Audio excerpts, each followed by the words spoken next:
Sus invitados son parte de una nación letrada y democrática en donde la conversación versa en torno a libros fundamentales. Radio Sol presenta La República de las Letras, la excusa perfecta para reflexionar acerca de lo que somos o de lo que podemos llegar a ser. Conducen Marce Mercado, Francisca Navarro, Bernardo Cienfuegos, Cristian Campos Marín y Alberto Mayol.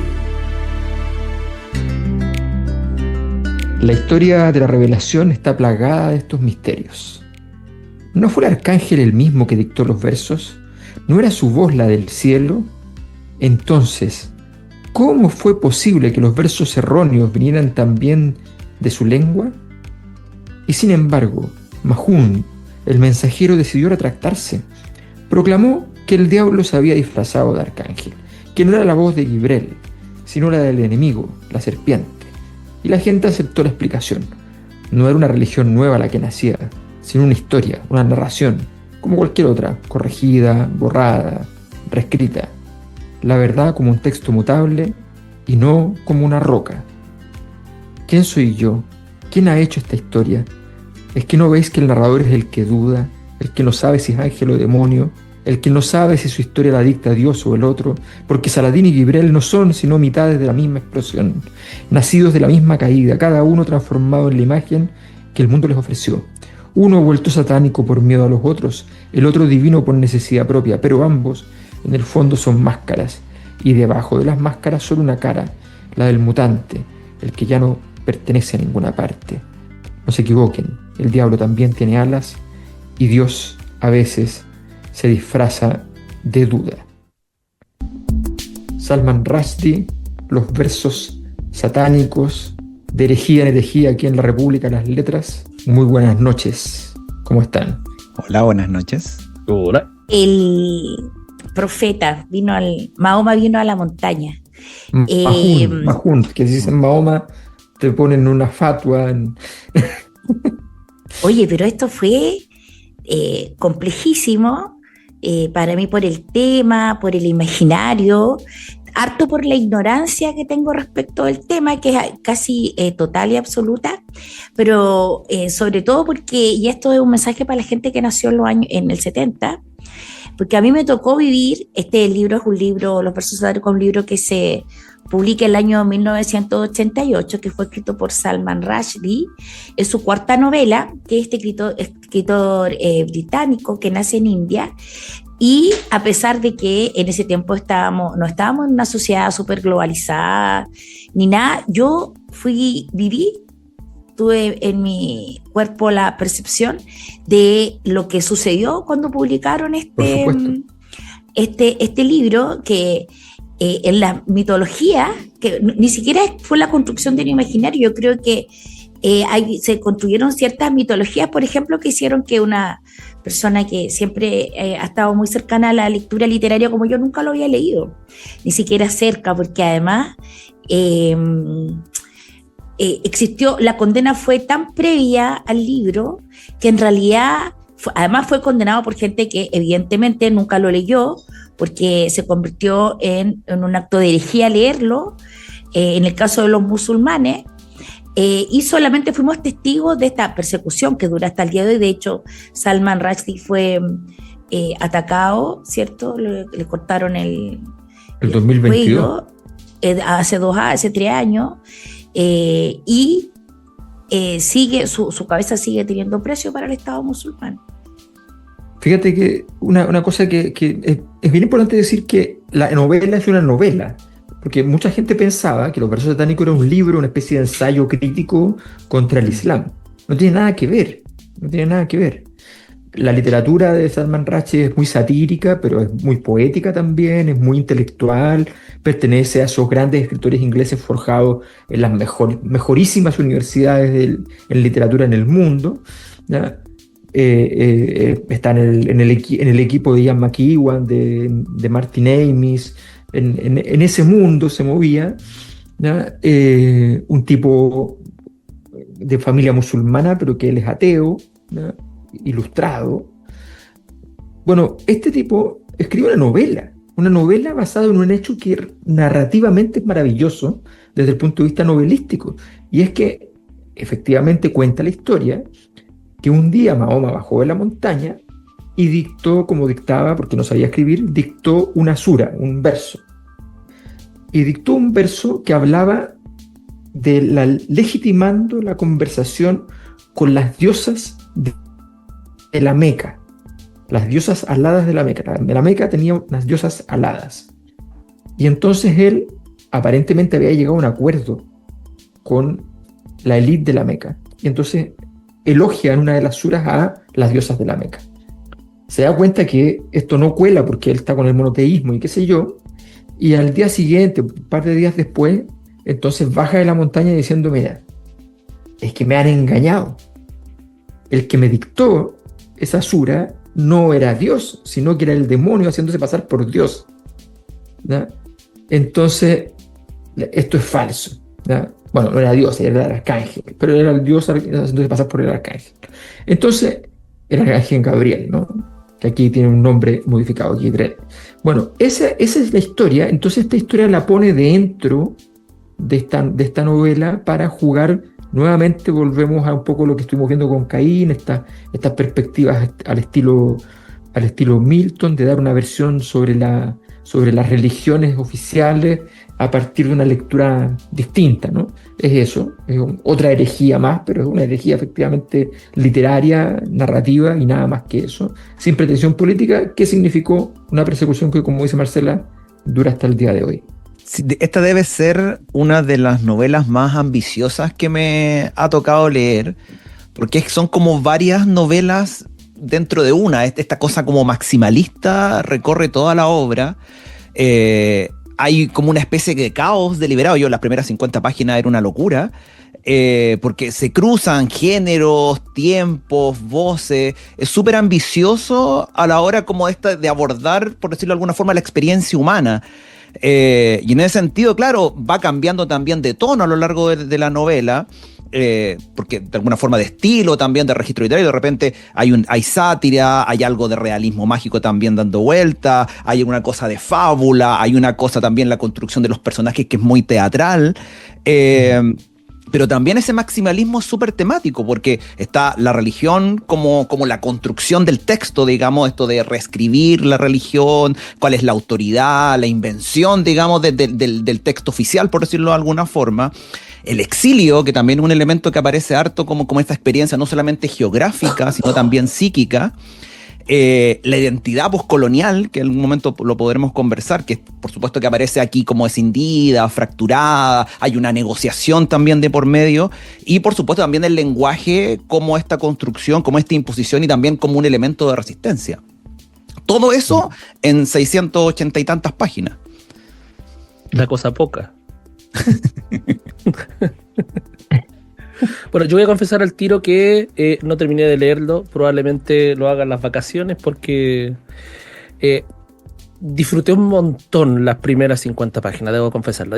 Fue una locura, partiendo por esta escena que ella ya en sí es muy cinematográfica, creo que es de lo primero que quiero rescatar. El libro entero, entre la ojeada y cosas que uno va encontrando por ahí, el libro efectivamente es una cuestión que te saca del canon, te saca de esta cuestión estructurada, más lineal, más relajada, y te pone en tensión temas que son complicados, pero desde una perspectiva que está ni siquiera en la vereda del frente, sino que está metido en un callejón entre medio de los suburbios de Inglaterra. Ahí se nota un montón la formación, o como decía el Alberto, inglesa del autor, sobre todo en esto de ir mezclando tonos, de ir mezclando palabras, de ir metiendo referencias bien particulares en esto. Y efectivamente es un ejemplo más que encontramos en la literatura para darnos cuenta que se pueden utilizar todos los temas como para complejizar o para ir analizando la realidad. Y claro, para mí esta polifonía, esta locura que se daba en las primeras páginas, viene acompañado de un tono que es a momentos bastante serio. muy, muy interesante, pero no es serio desde que, oye, es que esto es súper importante lo que estoy diciendo, sino que, como decía el profe, es la teatralización, es la sacralización de un comentario, de una faceta que finalmente nos lleva por dos caminos que son distintos, con Gribril y Chamchita, que me dio mucha risa cuando le decía Chamchita, que fue notable. Donde finalmente nos encontramos con estos dos caminos que terminan completamente diferentes. Claro, es que además esto parte con una escena que uno dice, ya, pero esto es que es muy latinoamericana por un lado, o asiática, o como decirle de Bollywood, ¿no? Así como una cosa loquísima, porque un avión ya explota sobre el Canal de la Mancha y entonces sobreviven dos personas, Gibrel y Saladin Chamcha, ahí está Chamchita, ¿no? Chanchita. Uno es estrella de cine religioso y el otro es un actor anglo-indio, pero que ahora ya está súper británico, ya está hablando como británico, ya está bien en onda, ¿no? De voces. Pero sobreviven, pero están cayendo desde el cielo, desde el avión. Pero se produce una transformación ontológica, zoológica incluso. Hablando del coaching, a propósito, no lo vayan a acusar con Orrego. Llamen a Orrego inmediatamente, porque este es un momento de coaching ontológico.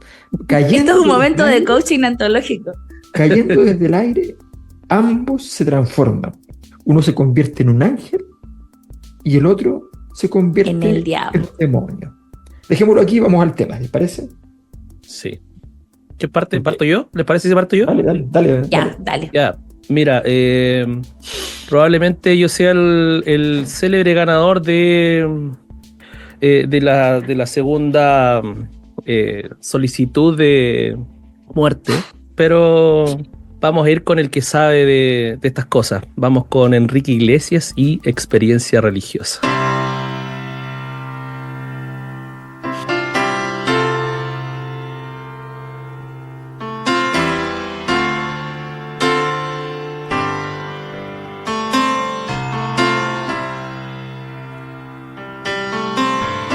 Un poco de ti para sobrevivir.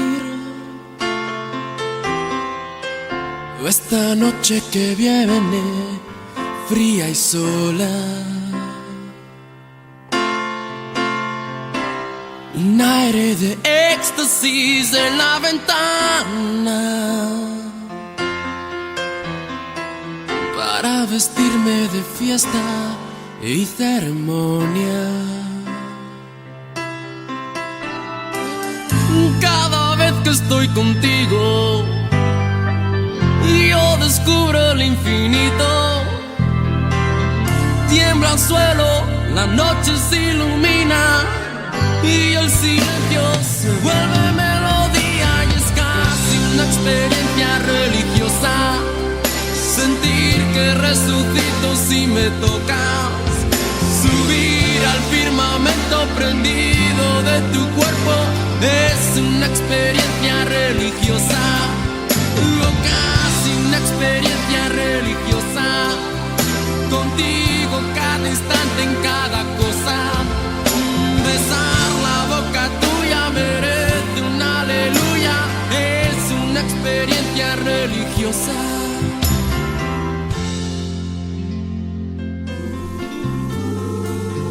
Vuelve pronto, mi amor, te necesito ya. Porque esta noche tan honda me da miedo. Necesito la música de tu alegría para callar los demonios que llevo dentro. Cada vez que estoy contigo y ya no hay sombra ni peligro, las horas pasan mejor entre tus brazos. Me siento nuevo, ya nada le hago caso y es experiencia religiosa. Sentir que resucito si me tocas. Subir al firmamento prendido de tu cuerpo es una experiencia religiosa. O casi una experiencia religiosa. Contigo cada instante en cada cosa. Besar la boca tuya merece un aleluya. Es una experiencia religiosa. Oh.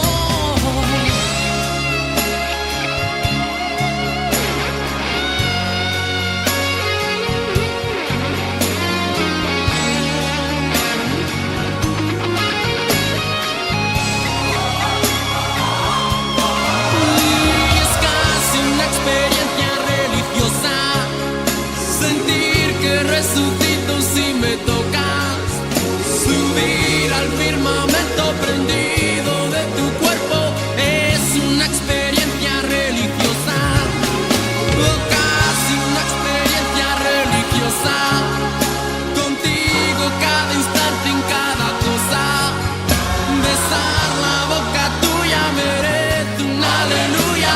Es una experiencia religiosa. O casi una experiencia religiosa. Sentir que resucito si me tocas. Subir al firmamento prendido de tu cuerpo es una experiencia religiosa. O casi una experiencia religiosa. Contigo cada instante en cada cosa. Besar la boca tuya merece un aleluya.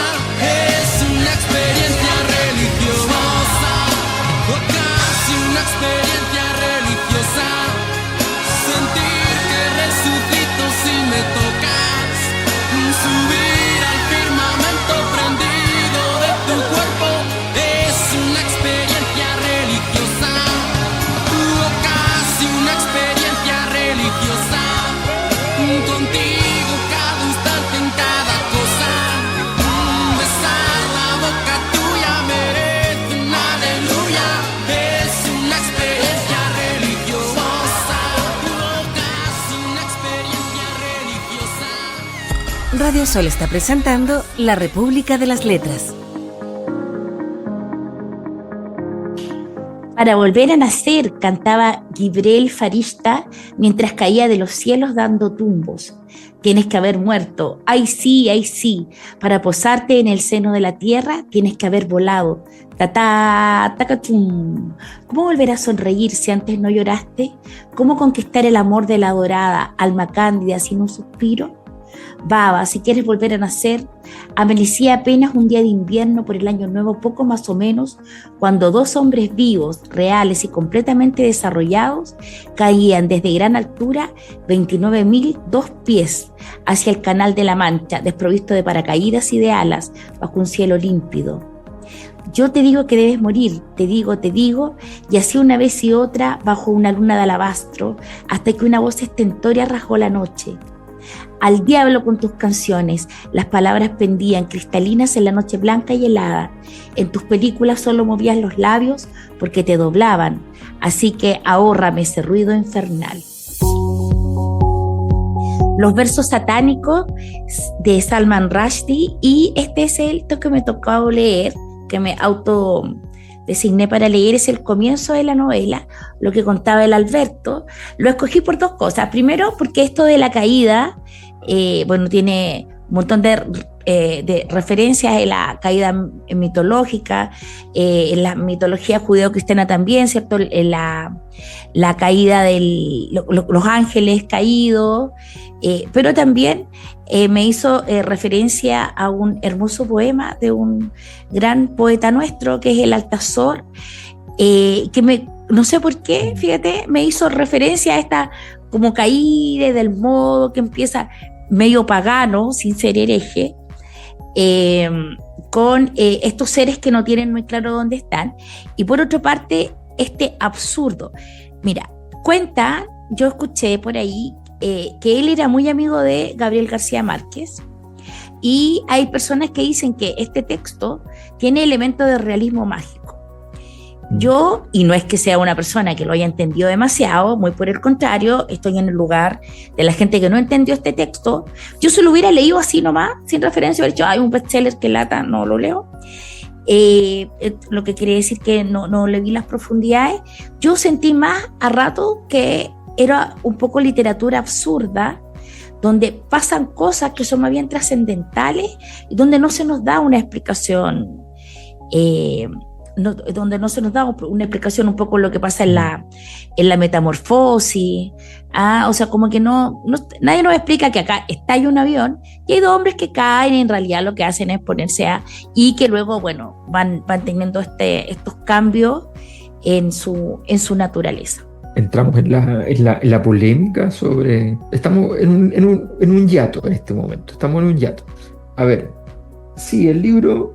Lo que hace básicamente, bueno, lo que hace mucho la literatura inglesa, tomar recursos de distintas partes, es muy sincrética en ese sentido, ocupándolos siempre con una cierta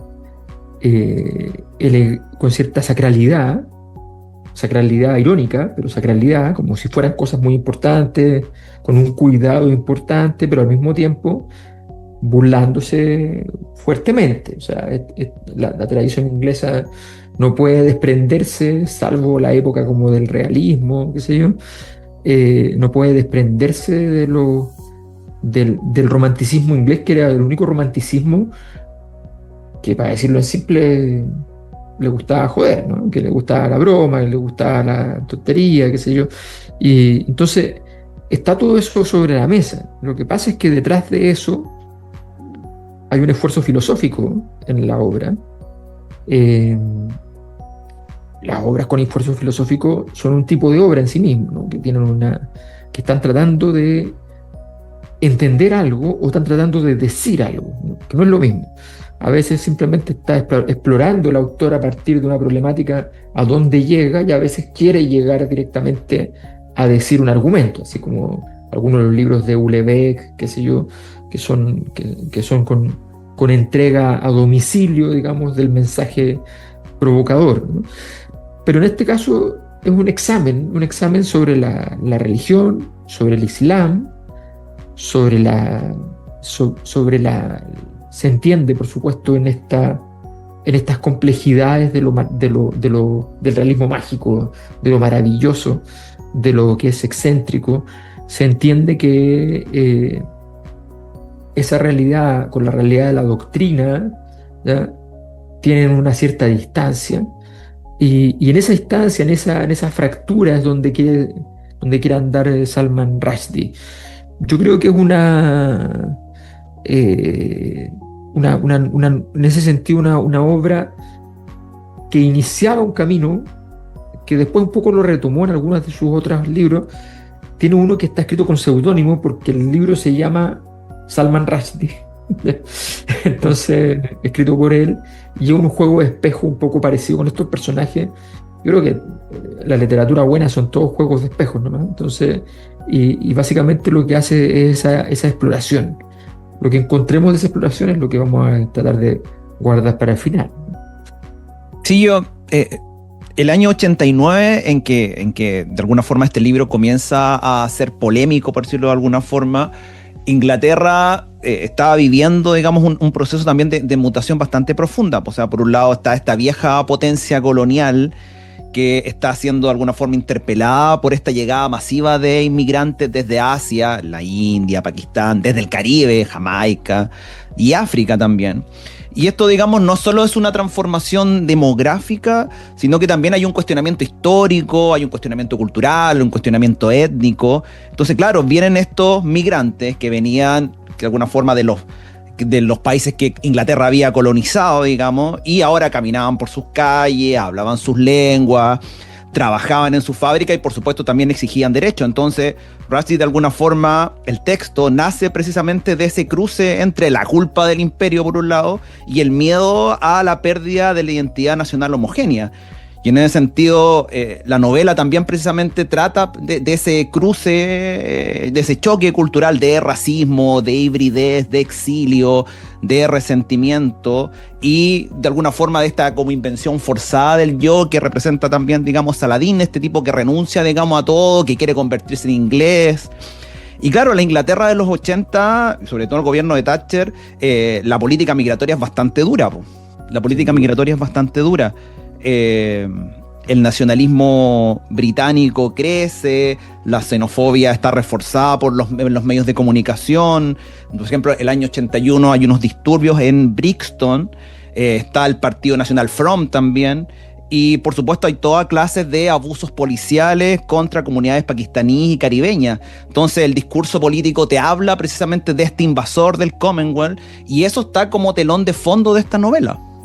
Así es. ¿Bernardo? Sí, a mí me da, cuando me metí un poquito en la biografía de este caballero, ¿ya? De Salman Rushdie, igual me dio la sensación que estos dos personajes que son protagonistas de la obra, Gibril y Saladín, vienen igual representando dos perspectivas del mismo autor en literatura. Y sí, efectivamente está explorando temas y situaciones que son evidentes. O sea, ya de por sí está, él mismo lo dice en alguna entrevista, está planteando el hecho de que todo texto de este estilo debe ser expuesto a cuestionamiento, análisis y cosas por el estilo. O sea, no hay no hay matices al respecto.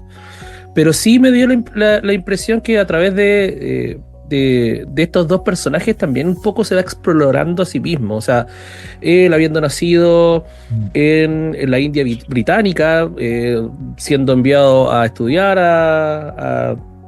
al Reino Unido, como decía Alberto, habiendo participado, siendo parte de los grandes establecimientos educacionales, habiendo vivido también acoso y otro tipo de situaciones muy propios de la época, también estando expuesto al hecho de, como decían, ser extranjero, ser malo para los deportes, que también es una cuestión importante dentro de la cultura de las grandes universidades y los colleges de allá de Inglaterra.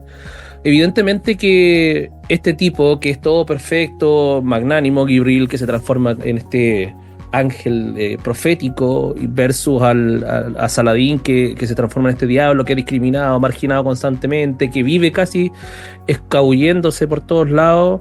A mí me dio la sensación de que es una forma también de mostrarse a sí mismo, de cómo un sujeto se ve enfrentado a ese tipo de situaciones solo por ser extranjero, por ser migrante, o largo, etcétera.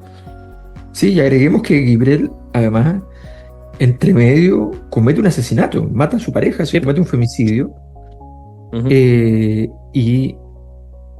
Y la mata en pleno brote psicótico, asociado, digamos, a su conversión religiosa, ¿no? A su camino religioso. Mata a su pareja, que era una judía, ¿ya?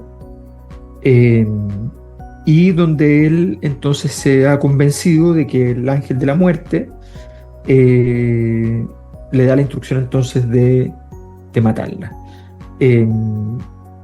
Él va su camino posterior a esto, es su escape. O sea, el asesinato viene a ser como el momento en el cual él escapa de la realidad ya por completo, pierde todo y se va a lo que podríamos decir es como la metáfora de la conversión en radicales, ¿no? Va a un mundo maniqueísta. Maniqueísmo significa básicamente que todo lo que está en el mundo se puede dividir solo en dos cosas, lo bueno y lo malo, y entonces y entra en esa dinámica. Así que ese es el gran mensaje que nos entrega en ese episodio dramático del asesinato de Salman Rushdie. Y aprovecho de conectarlo inmediatamente porque mi canción es de Nick Cave, se llama Red Right Hand, y bueno, y habla un poco de este tipo de perturbación.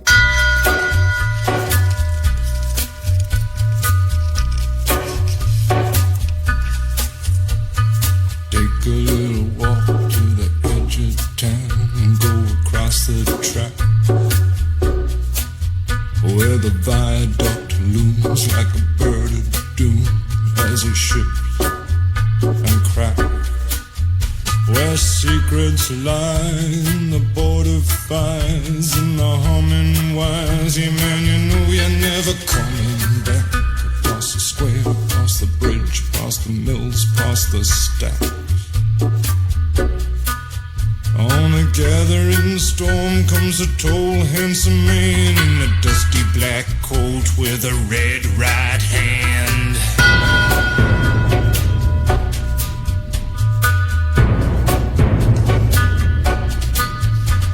We're up you in his arms, tell you that you've been a good boy. He'll rekindle all the dreams that took you a lifetime to destroy. He'll reach deep into the hole, heal your shrinking soul, but there won't be a single thing that you can do. He's a god, he's a man, he's a ghost, he's a guru. They're whispering his name through this disappearing land, but hidden in his coat is a red right hand.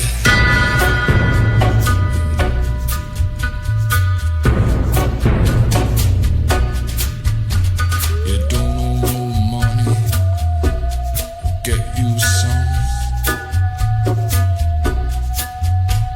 You don't have no car, get you one. You don't have no self-respect, you feel like an insect. Well, don't you worry, buddy, cause here he comes through the ghettos and the barrio and the barry and the slum. His shadow is cast wherever he stands, stacks of green paper in his red right hand.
You'll see him in your head on the TV screen. Hey buddy, I'm warning you to turn it off. He's a ghost, he's a god, he's a man, he's a guru. You're one microscopic cog in his catastrophic plan, designed and directed by his red right hand.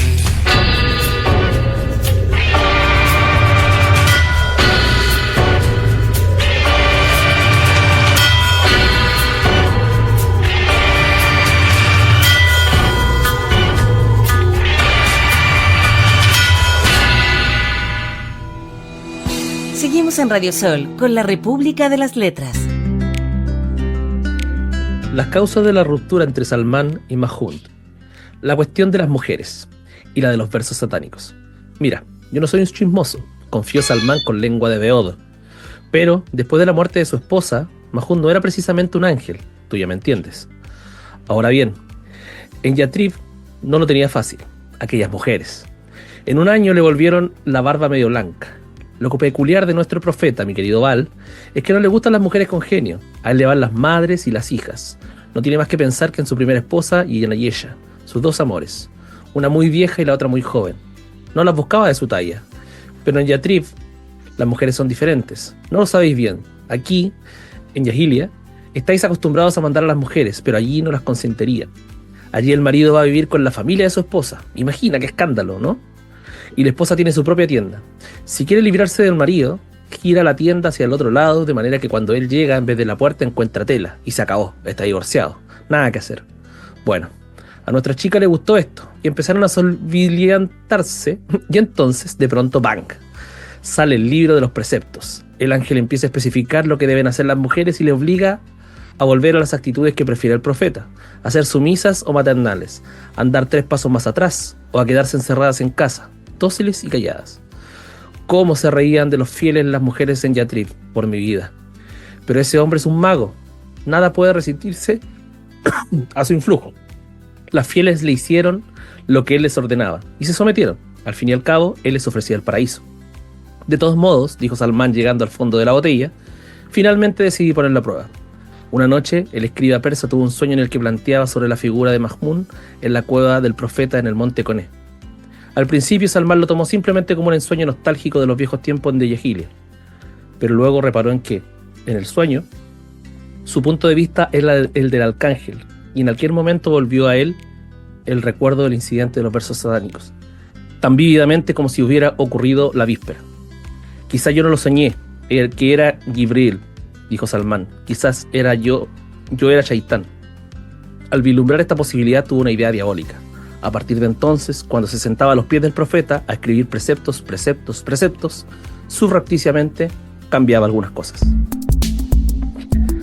Los versos satánicos de este caballero, cuya cabeza cuesta $3.6 millones todavía, Salman Rushdie, en la República de las Letras. Un momento bien interesante del libro. Lo entregamos. Por 3 palos verdes. Así, suave. Oye, no, esta parte le di vuelta bastante, porque he nombrado en varias ocasiones en el texto, y justamente habla de esta crítica que menciona en otros contextos el autor, justamente de cómo los textos sagrados tienen mucho de humano, que finalmente los van acomodando, los van ahí amañando a la necesidad de los hombres de cada época. Y me hacía mucho sentido, como por ejemplo con lo que pasaba en otros textos, para no entrar en detalle en qué tipo de religión, cuando se hacían estas grandes reuniones para ver qué salmos, qué versos y qué cosas quedaban y qué cosas se vuelven apócrifas. Y cómo finalmente uno, desde una perspectiva más individual, cuando te forman en una religión, uno va aceptando y va asumiendo verdades que están construidas desde perspectivas que son más opacas de las que uno creería, simplemente porque en el momento en que justamente llegan ese tipo de enseñanzas uno no tiene mucha capacidad como para cuestionarlas. No sé, yo me acuerdo siendo chico que me intentaron llevar a las catequesis, por ejemplo, y cosas por el estilo, y 2 o 3 preguntas particulares o extrañas ya generaban cierta incomodidad en las personas que estaban liderando ese tipo de grupos, sobre todo viniendo de niños chicos. Así que, claro, allí el autor, de una manera bien directa, porque no es sutil para nada, bien directa, te dice: mira, acá todo se amaña de alguna u otra forma, y claro, no necesariamente somos tan listos como para darnos cuenta. Bueno, la historia de Mahoma es muy clara al respecto. La historia de Mahoma es muy conocida porque ocurre ya en el siglo VI, entonces hay mucha información, y él pasa por varias ciudades grandes y se mueve como dentro y fuera de las élites, por decirlo así, negocia con todos. Entonces en el fondo hay bastante antecedente respecto a sus movimientos, no como el caso de Cristo, que hay varios años en que no se sabe nada. El caso de Mahoma no, además que es muy claro, porque primero se casa con una mujer mayor que lo mantenía, motivo por el cual él nunca salió de su casa y se comportó muy decentemente con su esposa porque era un mantenido.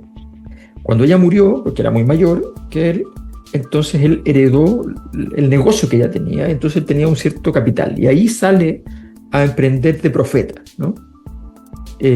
Mientras oficia el rubro de comerciante, que en la época era menos comprar y vender, o al menos tenía una segunda cara, digamos, ¿ya? Que era también sacar y vender, ¿no? Oye, Entonces, disculpa, si uno escuchara al Alberto, todo eso que acaba de decir tan hermosamente, que el Alberto habla como escribe, en una columna, también podría ser perseguido. Es bellísimo, mira los verbos. Entonces, cuando muere esta mujer, él puede emprender. O sea, vincula a Mahoma como el primer emprendedor, el primer emprender de profeta. Es un espalaje. Y fundar en ese camino la versión 3.0 del mensaje del único Dios monoteísta. Después de la versión judía, después de la versión cristiana, aparece entonces la del Islam, cuyo propósito disruptivo en este momento es a ver cómo se arreglan contra todos los demás. Así que, cómo caducan las versiones 1.0 y 2.0.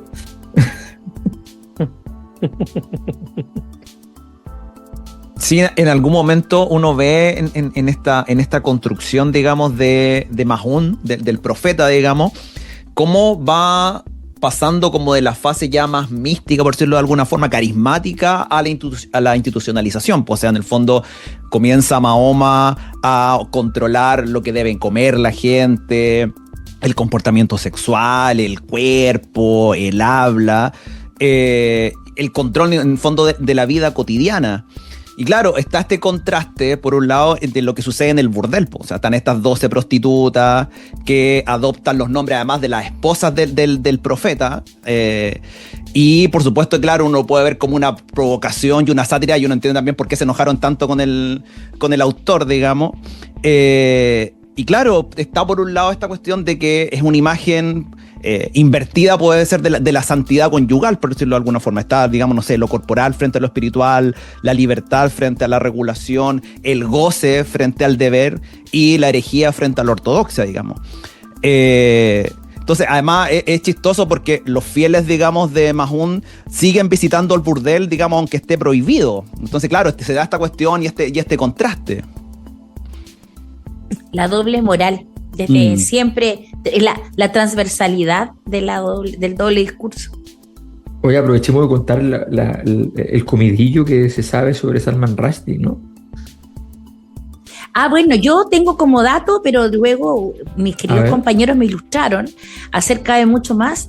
Yo sabía, dije, pobrecito, lo abandonó la esposa, producto de esta persecución brutal que se da. Esto no es ficción, digamos, se da en el ámbito de lo real. Y su esposa lo abandona porque es incapaz de soportar esta fuerte persecución. Y el aporte de ustedes. Que ha tenido como 4 esposas, po. Y una de esas esposas era una modelo que hasta el día de hoy, digamos, es la conductora de MasterChef India, que tuvo casado 3 años con ella, del 2004 al 2007. Padma se llama, Padma, ¿viste? Mira. Sí. No, y ella es bastante guapa, hay que decirlo. Hay que decirlo. Chuta, y vamos a buscar las imágenes ahí de Padma. Oye, pero ya no los hacen como antes. Ponte tú, Albert Camus ya le pone los cuernos a la mujer y toda la cosa. Pero no la pero con María Casares, po. Sí, con una actriz de teatro divina. No, hace poco publicaron la correspondencia. Pero gallo, ¿cómo va a estar con la MasterChef? Y mientras está siendo buscado por el ayatollah. Está buenísimo. Como dice Felipe Abello, el hombre ha comido bien. Literal, en este caso, literal. Por el lado de que, oye, ya, yo voy a ir con mi tema, pero, profe, tú trajiste tema, el profe No, fue el dele, que más Ciela. preparó Dele. Pero es que mi tema tiene más bien que ver con la actualidad y con una saudade de los años 80, que desde siempre hemos estado esperando la Tercera Guerra. Vamos a ir con calibraciones de aparatos radio.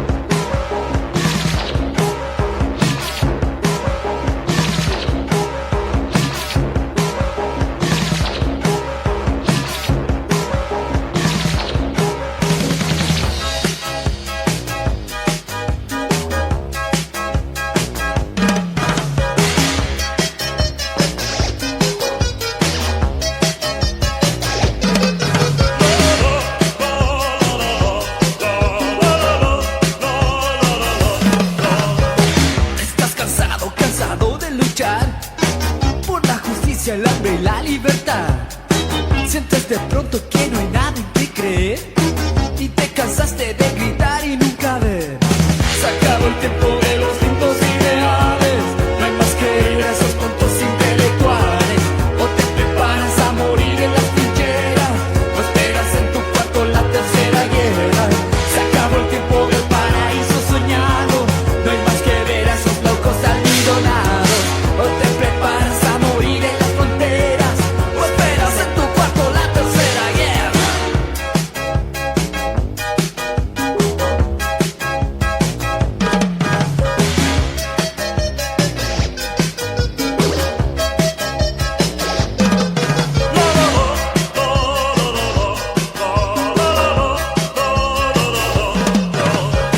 No trates ya de disfrazar tu temor, haciendo yoga e invocando al Señor.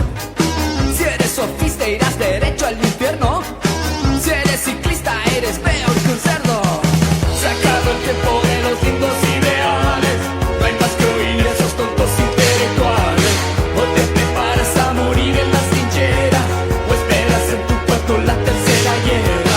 Se acabó el tiempo del paraíso soñado. No hay más que ver a esos locos almidonados. O te preparas a morir en las fronteras, o esperas en tu cuarto la tercera guerra.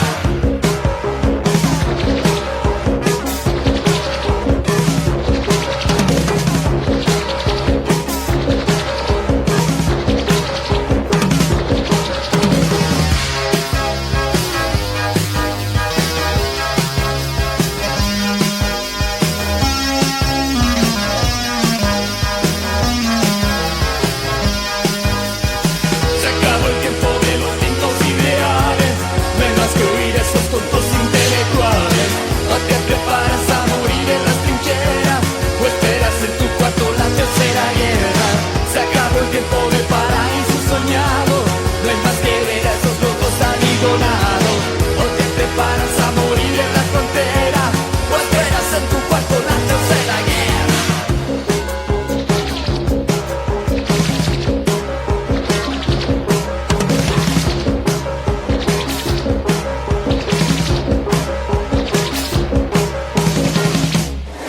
En Radio Sol, la radio para los grandes sueños. Seguimos con la República de las Letras. Mahun se sienta en el brocal del pozo y sonríe. Me han ofrecido un trato. Abu Simbel grita a Khalid, inconcebible, recházalo. El leal Bilal le reprende, no sermones al mensajero. Naturalmente lo ha rechazado. Salmán el persa pregunta, ¿qué trato? Mahun sonríe otra vez. Por lo menos uno de vosotros quiere enterarse. Es una cosa pequeña, vuelve a empezar, un grano de arena.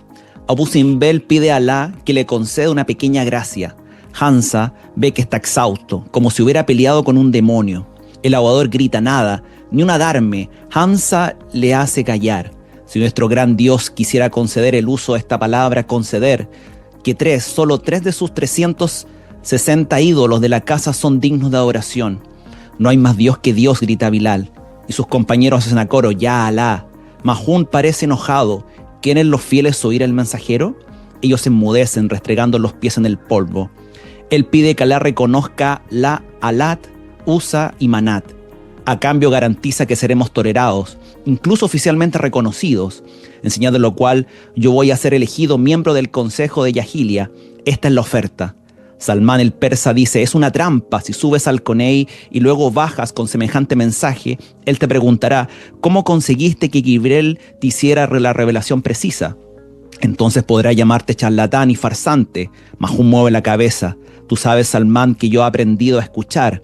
Esta manera de escuchar es especial. Es también una manera de preguntar. Muchas veces cuando Gibrel viene, es como si él supiera lo que hay en mi corazón. Casi siempre me da la impresión de que él viene de dentro de mi corazón, de lo más profundo de mi alma.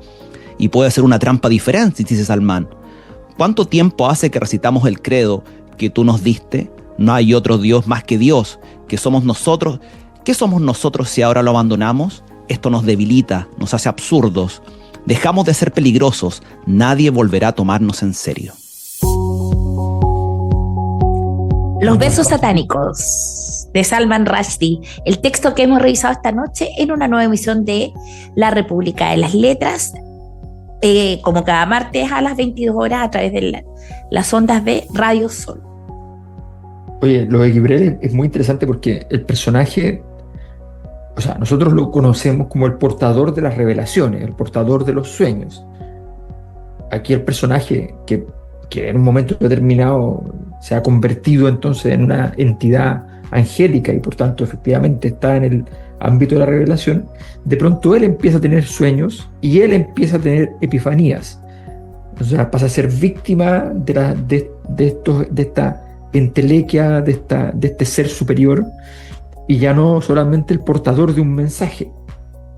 Luego de eso lo vamos a ver caer en un estadio aún más bajo, que es el estadio nuestro como seres humanos, que es la crisis de sentido. ¿Ya? La crisis de sentido. Él se siente culpable, entre otras cosas, y confuso, entre otras cosas, por el asesinato de su pareja, y por su relación con el mundo, que está lejos, cada vez más lejos de ser el ángel Gabriel. Y finalmente esto redunda en el suicidio. Si esto no es la deriva histórica de las distintas religiones llegando a la posmodernidad, entonces ¿qué es, no? Oye, sí, verdad. Es que ese es finalmente una de las cosas por las que a mí personalmente me llama mucho la atención, y sobre todo quiero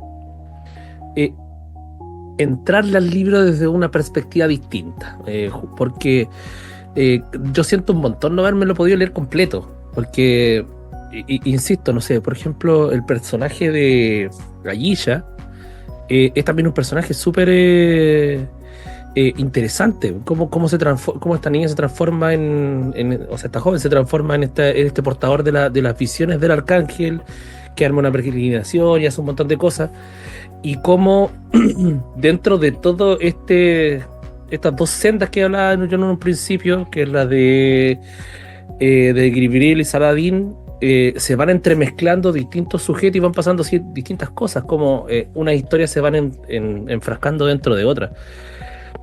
Es un libro que hay que leerlo con la suficiente altura de miras para no caer en opiniones apresuradas, creo. Justamente porque son demasiados temas los que te ponen tensión, pero siempre como burlándose, o siempre como desde un tono bien sarcástico. Y eso también lo hace bien interesante.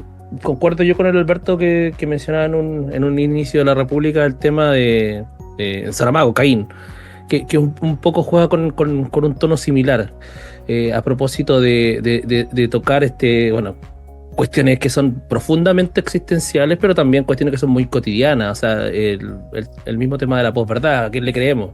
¿Qué es lo que está realmente pasando? A mí me pasó que yo creo que lo que intentó hacer Salman Rushdie fue un poco tomar este Dios construido por los musulmanes y ponerlo en sátira, digamos, en una cosa mucho más, eso dentro de lo que a mí me pareció, yo lo alcancé a leer, pero haciendo lectura, son 600 páginas, en una semana. Así funciona La poca piedad del profeta Mayol, haciendo lectura vertical. Entonces, pero a mí me da la idea que es una novela, además, es una gran novela, está muy bien escrita, tiene pasajes delicioso. Yo no alcanzo por el tiempo, pero toda la historia de Reka Merchant, que es esta mujer que Gabriel abandona para irse con esta otra mujer, la dinámica de los personajes, este tipo que solamente es voz, ¿por qué abandona India y se queda que había sufrido un ataque de índole sexual? O sea, hay harto de historia que contar, se ve comido por la realidad, ¿cierto? De que yo creo que él no dimensiona, de que jugar con la deidad le iba a traer pero estas consecuencias, pero yo sentí que era una tremenda novela. Cristian, cerrando. Sí. De alguna forma hay un tema de Rushdie escribe en inglés, evidentemente, pero también dentro de la novela están como estas... Hay ciertas deformaciones, neologismos, es como esta cosa del inglés colonial, digamos, que es como un idioma sucio, como que está contaminado, está lleno de grietas, y de alguna forma uno puede pensar, digamos, que también estos personajes van cambiando de acento, digamos, para pertenecer o para resistir, que lo vemos también, digamos, que es una de las derivadas del texto, y en ese sentido, claro, el lenguaje se va convirtiendo en una especie como de marca, de raza, y también una cuestión de poder. Entonces eso demuestra, digamos, que la propia construcción del relato, la parte religiosa, pero también, digamos, el sentido de pertenencia, el lenguaje, digamos, no es neutral y por supuesto que es una tecnología de control. Y también tiene estos como puntos de fuga, estos territorios de fuga, y claro, entonces están esta palabra sagrada por un lado, pero también como esta palabra blasfema que los vemos a través, digamos, de los versos satánicos. Bien, ya estamos cerrando entonces, ya estamos en el tiempo, así es que Bernardo siempre salvaguarda cual Cronos. Cual Cronos. Salvaguarda que ocurra el tiempo y bueno, y los asesinatos asociados, ¿no? Como siempre, como Cronos. Tal cual. En línea ascendente o descendente según el caso. Bueno, muchas gracias. Nos vemos el próximo martes y nos escuchamos por radio. Sol 97.7. 97.7. La señal online y en las plataformas de la República de las Letras y Alberto Mayol en medios. Y esta ha sido Así la es. República de las Letras. Muy buenas noches. Fue la República de las Letras. Hasta la próxima semana cuando nos reunamos en torno a los libros con un viaje imaginario por un mundo sin límites. A preparar las maletas. Conducen Marce Mercado, Francisca Navarro, Bernardo Cienfuegos, Cristian Campos Marín y Alberto Mayol.